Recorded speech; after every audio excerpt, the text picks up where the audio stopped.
Alors, chers amis de l'école de la famille Efata, bonjour et encore une fois de plus, bienvenue. Je suis très ravi de vous avoir sur cette plateforme où nous nous entretenons assez souvent sur des questions assez épineuses sur le mariage et le couple, la vie de couple et la vie de famille. Aujourd'hui, de façon particulière, je vais m'entretenir avec vous sur un sujet assez délicat, assez important. C'est pourquoi je dis délicat. Alors, pourquoi et ta relation amoureuse ne dure pas? Au-delà de ce premier pourquoi, tu peux aussi te poser la question, mais pourquoi tu vis une relation pourrie? Même si tu restes dans la même relation, ta vie est pourrie. Ta vie n'a pas de sens. Ta vie n'a pas de goût. Tu vis une certaine amertume dans ta relation. Pourquoi? Je vais te donner une explication assez claire, assez évidente, basée sur des études scientifiques et basée aussi sur mes expériences sociologiques et mon travail d'accompagnateur des personnes, des individus, des couples, des familles, etc. Et tu vas comprendre pourquoi à ton niveau personnel aussi, tu as des problèmes et comment est-ce que tu peux les résoudre. Il suffit simplement de faire un petit passage, un petit switch, et tu comprendras que tu peux passer d'un point A à un point B. C'est assez aisé, tu vas le voir. Alors, pourquoi tes relations amoureuses ne durent pas? Ou pourquoi tu vis des relations pourries, même si tu restes en famille? Voilà, et il y a deux éléments essentiels qu'il faut connaître ici et il faut maîtriser. C'est deux mots qu'il faut comprendre, le désir et l'amour. Et lorsque nous utilisons ces mots en français, et on ne voit pas toute la quintessence de ces mots-là. Mais moi, je retourne dans l'étymologie de ces mots, l'étymologie grecque, pour voir. Et le désir correspond à ce que les Grecs ont appelé Eros, et l'amour correspond à ce que ces mêmes Grecs ont appelé agapé. Parce que dans le mot grec, et en français, nous utilisons le même mot amour pour désigner tout. En grec, ils sont diversifiés. Eros et agapé. Et ces deux, Eros et agapé, et constituent les deux pieds d'une relation amoureuse. C'est vrai, c'est deux pieds d'une relation amoureuse. L'éros, c'est le désir. Agapé, c'est le vrai amour qui construit. Et je vais vous amener à décortiquer avec moi et le contenu de ces différents mots. Et tu vas comprendre qu'est-ce qui fait que ta relation amoureuse aujourd'hui est bancale. Qu'est-ce qui fait que ta relation amoureuse boite aujourd'hui? Parce que tu marches sur un pied ou tu mets l'accent sur un autre plutôt que de mettre l'accent sur les deux à la fois. Alors, prenons d'abord l'amour, le désir, l'éros. Vous voyez, le, le désir, il est focalisé sur le plaisir. Je répète cela, c'est très important. Il est focalisé sur le plaisir. La recherche effrénée du plaisir. C'est pourquoi on a même des mots qui vont avec les désirs. En français, on a ce qu'on appelle la concupiscence, le désir sexuel, c'est-à-dire la recherche et la pratique des plaisirs sexuels. C'est ça la concupiscence. Et vous voyez, lorsque tu bases ta relation sur le désir, sur l'éros, ce désir-là qui est focalisé sur le sexe, il va te créer beaucoup de problèmes.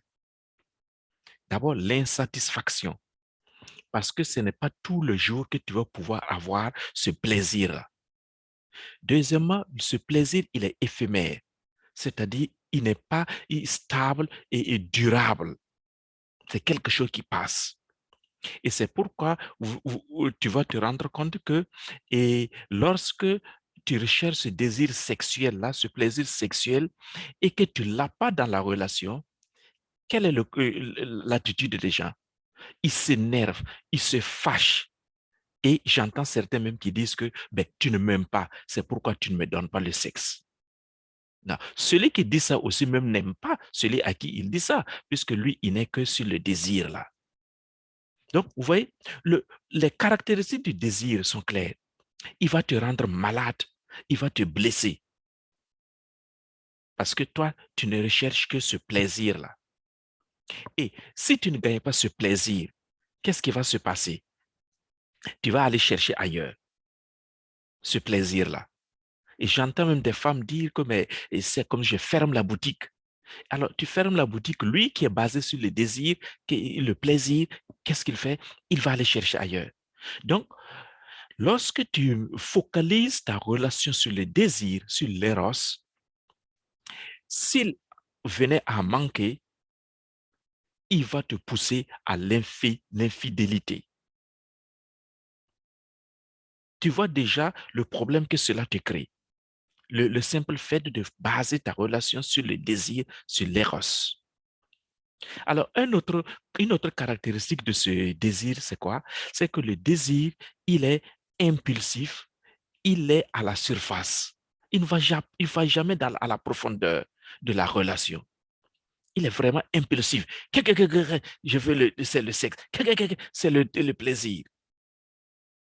C'est toujours à la surface de la relation. Il n'y a pas de projet et assez sérieux, assez stable, assez profond avec le désir ou la recherche du plaisir. C'est comme la rosée sur l'herbe. Lorsque le soleil se lève, la rosée disparaît. Le désir, il est égoïste aussi. C'est le moi. C'est moi, c'est moi, c'est moi. C'est bien de s'occuper, de prendre soin de toi-même. C'est bien de m'occuper de moi-même. Mais là, je veux que tu comprennes que lorsque tu bases ta relation sur les désirs, c'est que là, l'égoïsme est tellement fort que tu ne vois plus l'autre.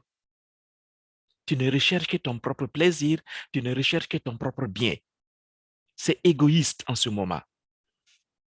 Et c'est l'éros ou le désir se compare. J'ai l'habitude de prendre cet exemple-là. Et tu vois, je prends une orange. Voilà. Et j'ai une orange ici. Voilà. Je prends une orange là. Une orange que je veux sucer. Qu'est-ce que je recherche dans l'orange? Je recherche ce que l'orange peut m'apporter à moi. Je ne cherche pas ce que moi j'apporte à l'orange. Donc, je vois l'orange comme quelque chose que je peux sucer. Et lorsque j'aurai fini de la sucer, je la jette. C'est ça la manifestation du désir, la recherche effrénée du plaisir. Donc, vraiment égoïste. Qu'est-ce que l'orange peut m'apporter? Et si dans une relation amoureuse, et je perçois l'autre comme une orange, je le suce ou je la suce, je tire tout ce que l'autre peut m'apporter à moi pour mon plaisir, pour mon égoïsme. Et lorsqu'il n'y a plus cela, lorsque l'autre a fini son jus, ne peut plus rien m'apporter, qu'est-ce qui se passe? Soit je le jette ou je la jette, soit je vais ailleurs, tout en restant dans la relation, et cette relation va me pourrir la vie désormais. Vous voyez comment le désir est capable de nous rendre malades, de nous blesser. Le désir aussi, il est bref. Il se tient avec la durée. Il se tient avec la durée. Oui. Il ne peut pas être là pendant des années et des années. Et malheureusement, nous n'avons pas toujours les mots, nous ne savons pas toujours comment créer ce désir-là. Donc, notre relation devient fade lorsque ce désir s'éteint. Et l'on se dit, ben, la relation devient une amertume, la relation devient un enfer. On vit dans la relation amoureuse et tout en regardant ailleurs, ou sinon même tout en cherchant ailleurs. Ou bien carrément, on brise cette relation amoureuse et on s'en va ailleurs, simplement parce que nous ne savons pas toujours comment créer ou recréer le plaisir. Nous ne savons pas comment renouveler ce plaisir-là. Et comme nous sommes aussi des gens qui recherchent toujours la nouveauté, lorsque nous avons fini de regarder, d'observer l'orange, et qu'il y a une autre orange à côté, nous cherchons, nous sommes tentés à regarder cette deuxième orange. Est-ce que vous vous rendez compte que lorsque vous partez pour acheter même des oranges ou des mangues, qu'est-ce qui se passe? On tâte une orange ici et on se dit, ben, ouf, et ton œil a regardé une deuxième orange, tu te dis, mais cette deuxième orange est peut-être meilleure, est peut-être plus juteuse. Et tu cours là-bas, tu tâtes là-bas encore. Tu vas tâter plusieurs oranges. Et tu finis par choisir. Et j'ai observé un monsieur qui achetait des oranges justement. Et lorsqu'il a fini quand même par tâter, tâter, tâter, il a pris 3 oranges. En partant à la caisse pour payer, je l'ai observé, il regardait toujours le panier d'oranges déposé. Et il avait l'impression de n'avoir pas bien choisi. C'est comme si ce qu'il a laissé dans le panier était encore meilleur à ce qu'il tient dans la main. Ça, c'est le désir. Ça, c'est l'effet de la concupiscence. Et donc, vous voyez, si votre relation est uniquement basée sur ce désir-là, vous voyez comment ce désir va vous piloter dans votre relation. Ta relation ne sera jamais stable. Elle ne va jamais durer parce que tu es seulement sur le plaisir qui est éphémère, qui est passager, qui est impulsif, qui est sur la surface de la relation. Donc, la relation n'est pas approfondie. Je ne dis pas que le désir n'est pas important. Oui, je le clarifie bien ici. Il faut le désir. Le désir et l'amour sont les 2 pieds d'une relation amoureuse. Mais lorsque tu mets plus d'accent sur le désir, il te crée plus de problèmes.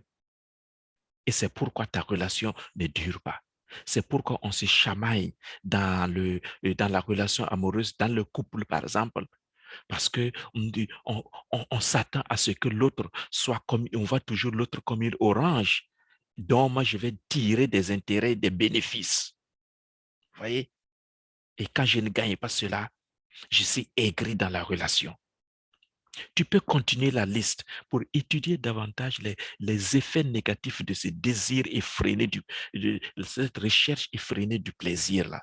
Et tu vas comprendre, tu me diras, qu'est-ce que ce désir ou ce plaisir crée en toi comme effet négatif. Alors, pour que ta relation dure, là, il te faut l'équilibre.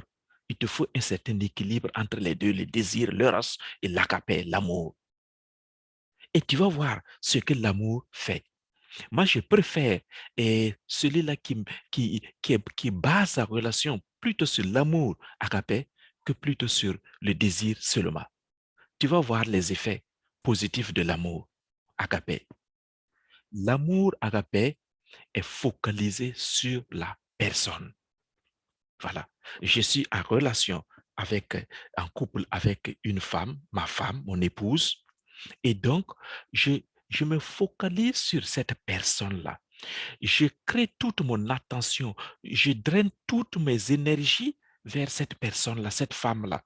Je, tout, tout mon esprit, tout mon âme, toute mon intelligence, toute ma personne est posée sur cette personne, les qualités de cette personne et en même temps les défauts de cette personne.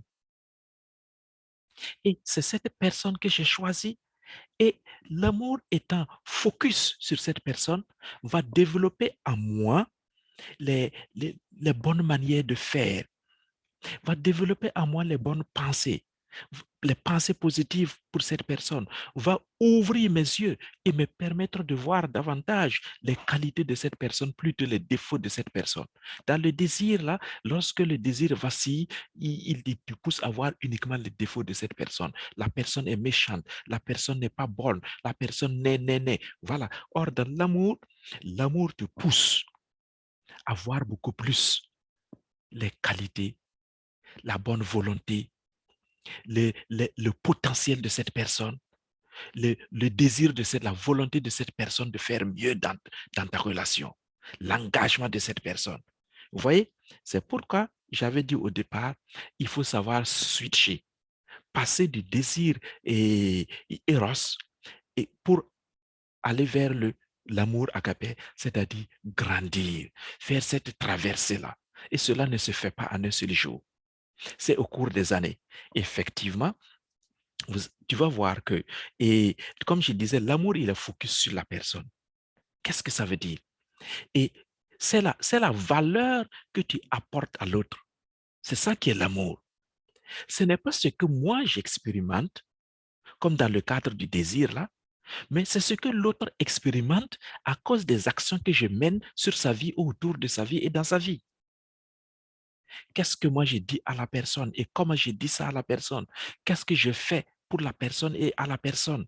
Est-ce que je suis dispo pour la personne? Est-ce que je suis attentionné à la personne? Et tout cela va créer quelque chose, une expérience positive et des vibrations positives que ma femme va vivre. Et c'est ça qu'on appelle l'amour. Ce n'est pas ce que moi d'abord j'expérimente, mais c'est ce qu'elle, elle expérimente à cause de mes bonnes actions dans sa vie. Vous voyez, ça change tout.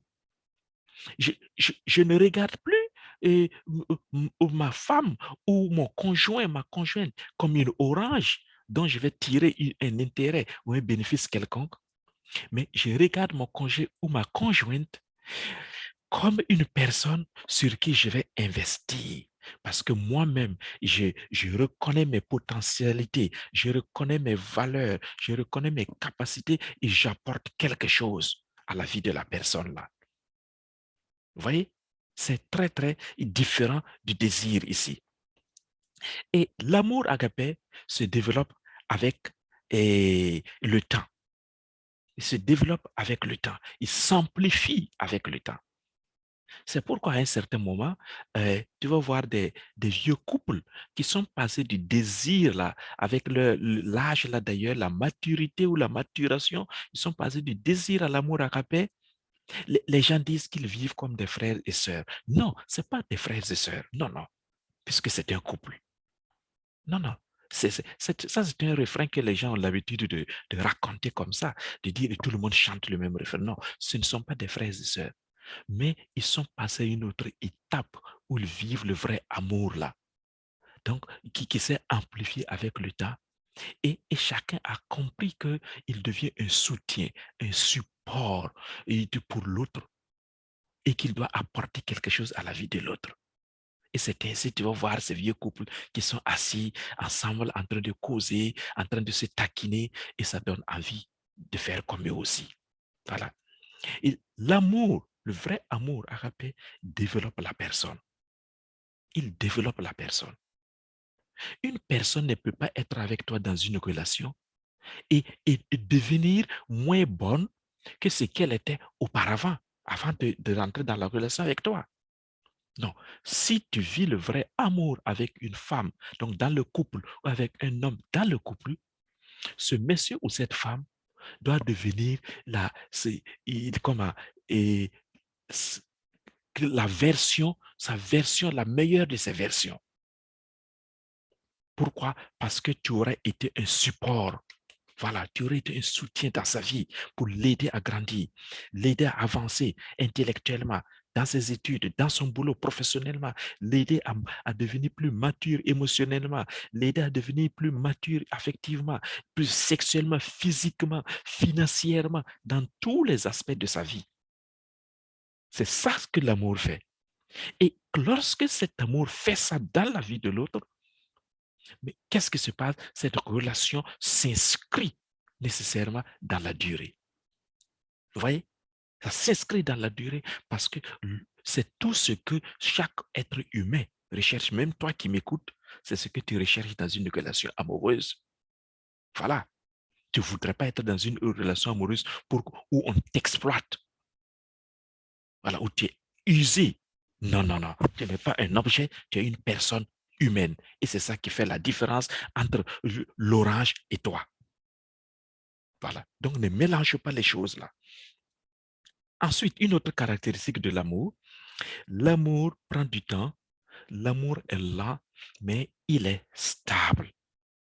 Lorsque l'amour s'installe, la relation amoureuse devient stable aussi.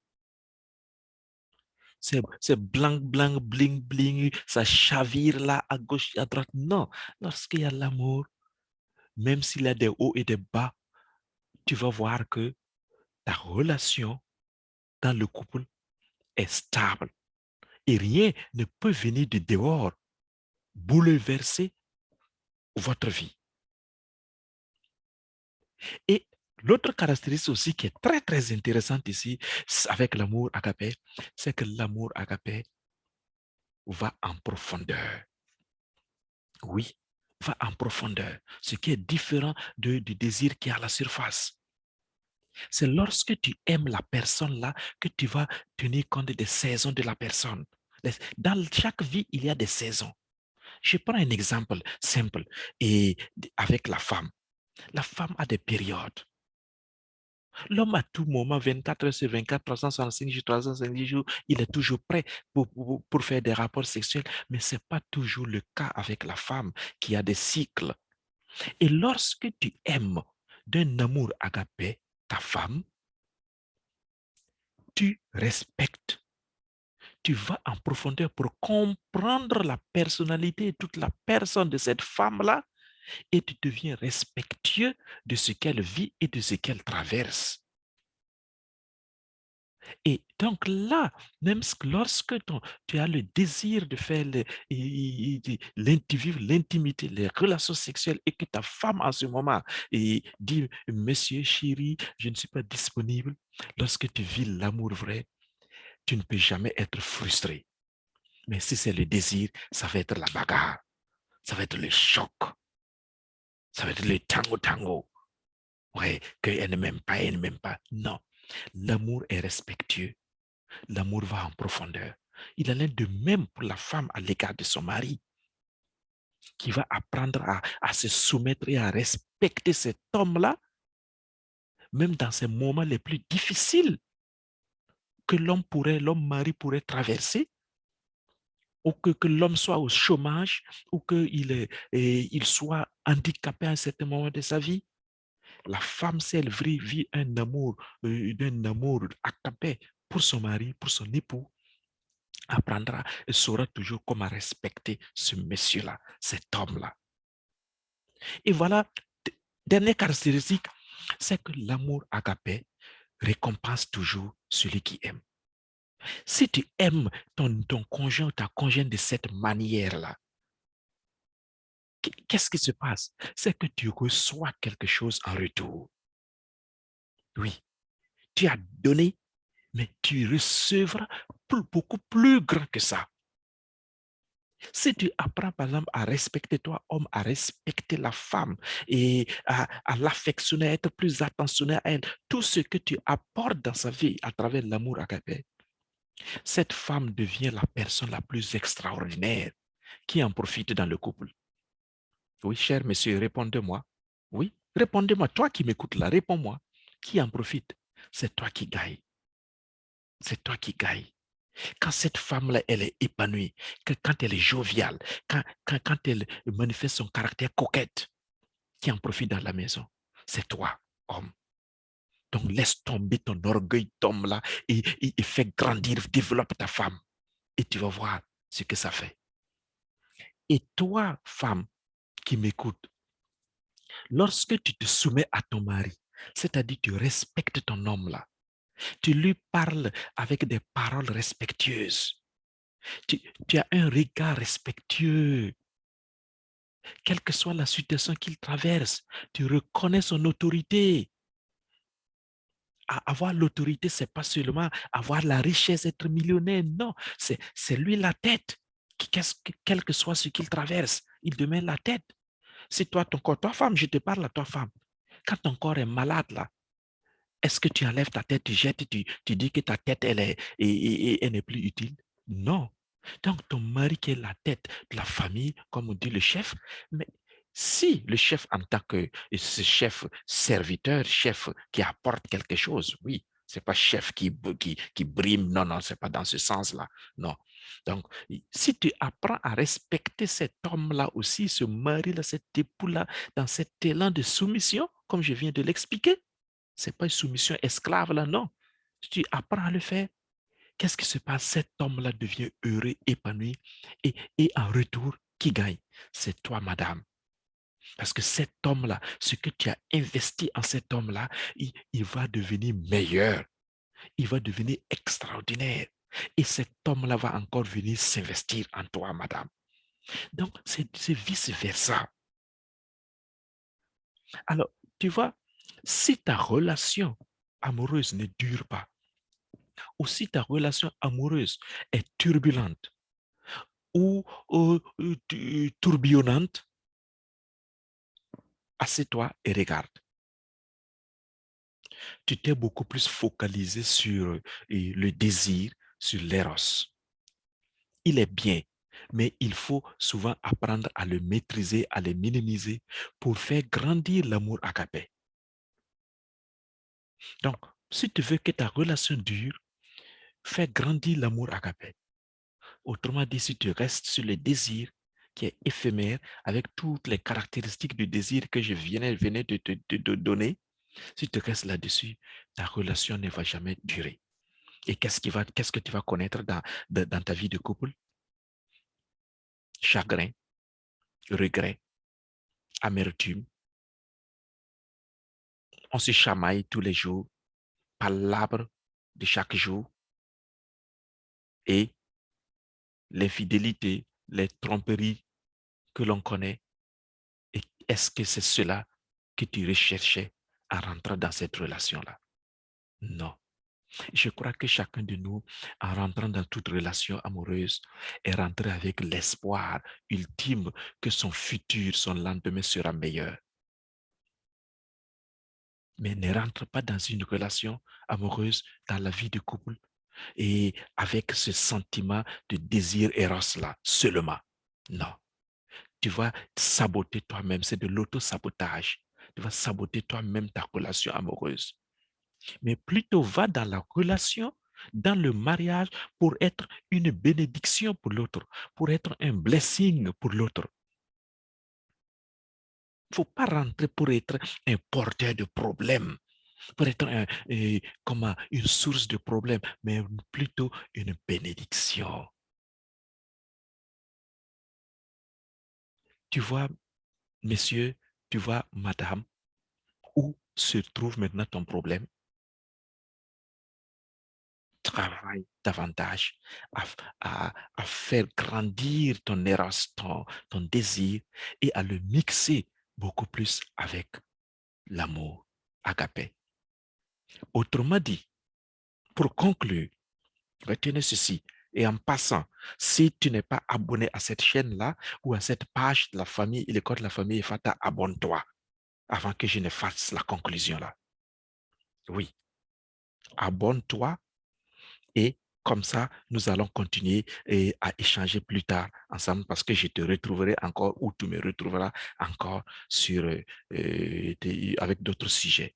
Donc, si tu ne regardes pas bien où se trouve le fond de ton problème aujourd'hui et tu demeures sur les désirs éros, tu vas continuer à user tes forces inutilement au lieu d'utiliser ces forces-là pour construire quelque chose de merveilleux pour ta famille. Tu vas regretter tout au long de ta vie.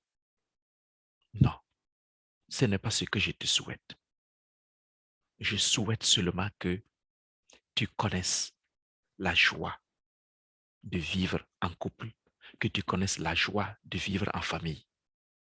Alors, étudie toi-même ces deux mots-là, désir, amour, agapé, et tu vois, tu peux même apporter un pourcentage à ces deux mots pour voir combien pour cent tu apportes au désir et combien pour cent tu apportes à l'amour.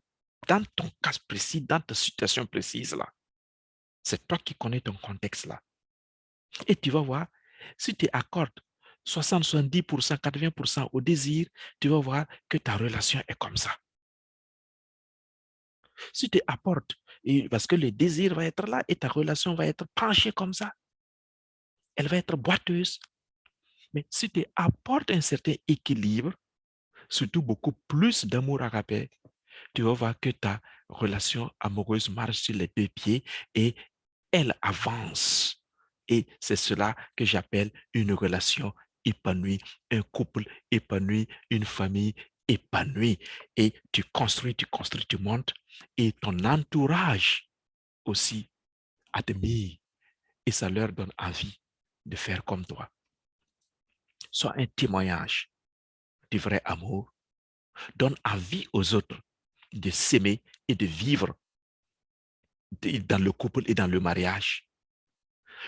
Donne-leur le message vrai et correct qu'il est possible de se marier, de vivre en couple et de vivre heureux, épanoui dans le couple-là, en faisant la part des choses entre le désir et l'amour agapé. Donne l'envie aux jeunes, à la jeune génération, de construire des familles épanouies. Ce que j'appelle moi des familles effata, des gens qui s'engagent pour prendre à main leur vie de famille. Là. Sois de cette trempe-là, toi qui m'écoutes, homme, messieurs, madame, sois de cette trempe-là. Alors, abonne-toi plutôt à cette chaîne-là et tu vas avoir beaucoup plus de vidéos. Alors, je te souhaite une bonne journée et à plus.